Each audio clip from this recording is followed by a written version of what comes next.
చేపల పులుసు కోసం ముందుగా 1 కేజీ చేపలను శుభ్రంగా కడుక్కొని పక్కన పెట్టుకోవాలి.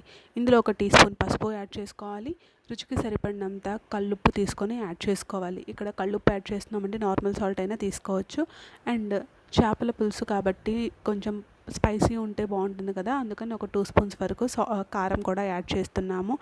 అండ్ ఒక 2 టీ స్పూన్స్ వరకు ఆయిల్ని యాడ్ చేస్తున్నాము చేపలలో.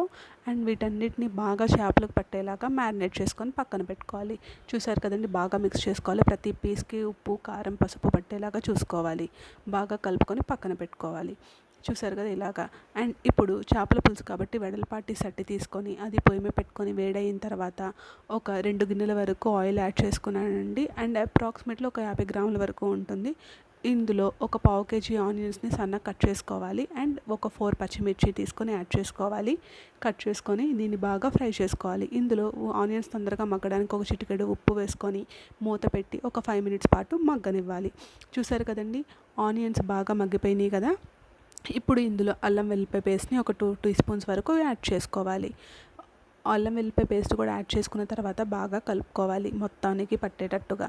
చూసారు కదా, బాగా ఫ్రై అయిపోయింది అల్లం వెల్లిపాయ పేస్ట్ కూడా. ఇప్పుడు ఇందులో ఒక 2 టీ స్పూన్స్ వరకు ధనియాల పొడిని యాడ్ చేస్తున్నామండి. గ్రేవీ కోసం బాగుంటుంది.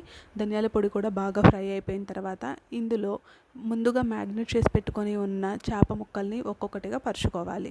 సట్లో వెడల్పుగా చేపల పులుసు కదండి, అందుకని ఒక్కొక్కటి స్ప్రెడ్ చేసుకుంటూ పెట్టుకోవాలి. అండ్ గిన్నెలో మొత్తము అడుగున ఉప్పు, కారం అదంతా ఉంది కదా, ఆ మిశ్రమాన్ని కూడా చేపల్లో వేసేయాలి. దీన్ని ఇప్పుడు మూత పెట్టి ఒక 5 మినిట్స్ పాటు మీడియం ఫ్లేమ్లో అడ్జస్ట్ చేసుకొని మగ్గనివ్వాలి. ఈలోపు ముందుగా ఒక 100 గ్రాముల చింతపండుని పులుసు నానబెట్టుకొని పెట్టుకోవాలి అండి. ఆ చింతపండుని గుజ్జు తీసుకోవాలి. మొత్తం పులుసుని రెడీ చేసి పెట్టుకోవాలి. ఈలోపు చేపలు మగ్గేలోపు ఈ చింతపండు గుజ్జుని తీసుకొని చేపల్లో యాడ్ చేసుకోవాలి. చూసారు కదండి, ఒక స్ప్రింగ్ ఆనియన్స్ని కూడా యాడ్ చేసాము. టేస్ట్ బాగుంటుంది. ఇప్పుడు ముందుగా తీసుకున్న చేపలలో చింతపండు గుజ్జు కూడా యాడ్ చేసుకోవాలి.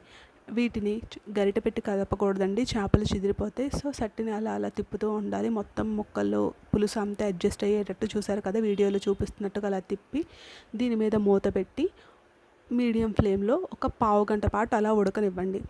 ఉడకనిచ్చారనుకోండి, చూసారా, 1/2 గంట తర్వాత మూత తీస్తే బాగా ఉడుకుతుంది. చూసారు కదా, ఇందులో ముందుగా కడిగి కట్ చేసి మళ్ళీ ఒకసారి కలబెట్టుకోవాలి. ఇందులో ముందుగా రెడీ చేసుకొని ఉంచిన కొత్తిమీరను కూడా యాడ్ చేసుకోవాలి. ఇప్పుడు మళ్ళీ మంటని అడ్జస్ట్ చేసుకొని సింగ్లో పెట్టుకొని ఒకసారి మళ్ళీ కొత్తిమీర కూడా కలిసేటట్టుగా కూర మొత్తాన్ని తిప్పుకోవాలి మంచిగా. అండ్ ఇప్పుడు మళ్ళీ మూత పెట్టి ఒక 5 మినిట్స్ సింగ్లో ఉంచి వదిలేయాలి. అంతే, ఎంతో టేస్టీగా పులుపులుగా కారంగా ఉండే చేపల పులుసు రెడీ. చాలా యమ్మీగా టేస్టీగా ఉంటుందండి. ఒకసారి ట్రై చేయండి. మీకు ఈ వీడియో కనుక నచ్చితే లైక్ చేసి, షేర్ చేసి, కామెంట్ చేయండి. And thank you for watching. Please subscribe my channel.